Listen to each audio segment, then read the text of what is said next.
Ayatul Kursi is made up of 9 sentences. Allahu la ilaha illa huwa al-hayyul qayyum, number 1. La ta'khudhuhu sinatun wa la nawm, number 2. Lahu ma fis samawati wa ma fil ard, number 3. What's number 4? Man dha alladhi yashfa'u 'indahu illa bi idhnihi, that's number 4. Ya'lamu ma bayna aydihim wa ma khalfahum, number 5. Then وَلَا يُحِيطُونَ بِشَيْءٍ مِّنْ عِلْمِ إِلَّا بِمَا شَاءَ, number 6. Then وَسِعَ كُرْسِيُّهُ السَّمَاوَاتِ وَالْأَرْضِ, number 7. وَلَا يَؤُودُهُ حِفْظُهُمَا, number 8. وَهُوَ الْعَلِيُّ الْعَظِيمُ, number 9. 9 sentences. The first sentence is Allahu la ilaha illa huwa al-hayyul qayyum. It's a beautiful sentence which ends with 2 of Allah's names. What are those 2 names? Al-Hayy, Al-Qayyum, the living and the source of all establishment. Everything stands and exists and is maintained because of Allah. What's incredible is that the last sentence, sentence number 1, has something in common with sentence number 9, which is وَهُوَ الْعَلِيُّ الْعَظِيمُ. How many names of Allah in the last sentence? 2 names of Allah in the first sentence, 2 names of Allah in the last sentence. Okay. Before I go to the second sentence, let me tell you something about security. Security guards have a very hard job. But if you get if you're in security, you have to sit in your booth. You have to stare at the CCTV for hours and hours. And does it move? It's the same picture. And you have to look at it for 12 hours, 8 hours. What tends to happen when you're guarding something? You tend to get sleepy. You tend to get tired. Allah Azza wa Jal says about Himself, لا تأخذه سنة ولا نوم. Drowsiness happens when you're tired. And of course, what happens after that? What's the next step? Naum. This is the second sentence. The second sentence is, these are things that creation has. Creation gets tired and it starts getting drowsy and eventually it falls to sleep. What was the second last sentence? وَلَا يَؤُودُهُ حِفْظُهُمَا. Guarding the skies and the earth does not exhaust Allah.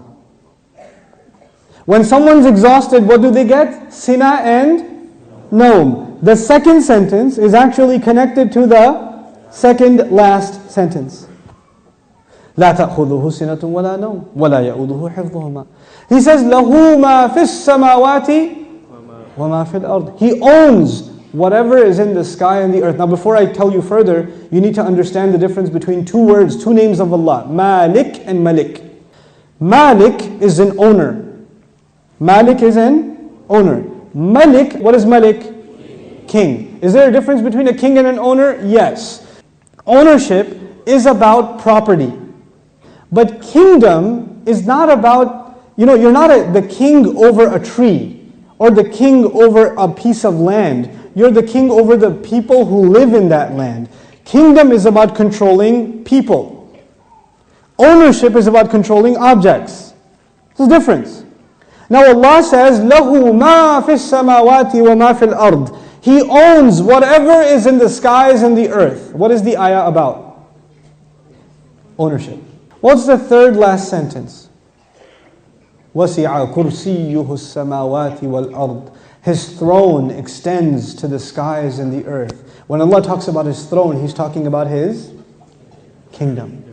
One dimension of control is ownership. The other dimension is kingdom. Both completing the picture. Allah is Malik and He is Malik. The Malik part of Allah's attribute, لَهُ مَا فِي السَّمَاوَاتِ وَمَا فِي الْأَرْضِ. Third sentence. The kingdom of Allah, وَسِعَ كُرْسِيُّهُ السَّمَاوَاتِ وَالْأَرْضِ. Okay. What's the fourth sentence? مَنْ ذَا الَّذِي يَشْفَعُ عِنْدَهُ إِلَّا بِإِذْنِهِ. Let's understand this ayah first. Who will come and make shafa'ah with Allah except unless He gives permission? In other words, what is shafa'ah? Shafa'ah means you got connections. Shafa'ah means that you were about to lose your job, but your uncle is the manager and he came and said, no, he's with me. That's shafa'ah. On Judgment Day, we are in trouble possibly, and then somebody comes and says, no, they're with me. They're with me. Go easy on them, please. We beg Allah Azza wa Jal to qualify us for the shafa'ah of Rasulullah sallallahu alaihi wasallam. So this ayah is about nobody having any authority unless Allah gives it to them. وَلَا يُحِيطُونَ بِشَيْءٍ مِّنْ عِلْمِهِ. They know nothing, they can control, they encircle nothing of His knowledge.